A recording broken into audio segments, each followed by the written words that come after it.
Good morning, my name is Alicia Garcia. I'm the Natural Resources Program Manager at JBLE-Langley, previously known as Langley Air Force Base. I'm here today with Captain Boss at Bernardo Wildlife Management Area. The U.S. Fish and Wildlife Service was kind enough to have us out here at no cost so that we could receive some training on how to operate rocket nets.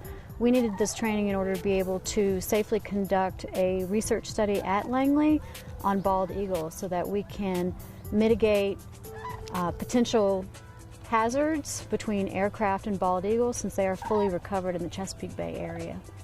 Captain Will Boss, Air Force Safety Center, BASH team. I'm a wildlife biologist. I specialize in everything, so from the bird, wildlife, aircraft strike hazard program and preventing human wildlife avoidance conflict.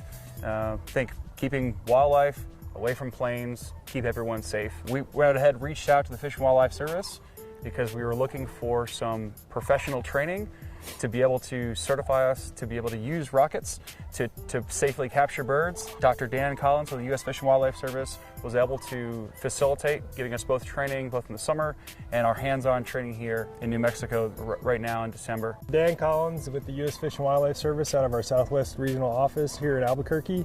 I am a migratory game bird biologist and I work to fill information needs for any species that are hunted and migrate, so ducks, geese, cranes, dove. So this morning we captured sandhill cranes from the Rocky Mountain population.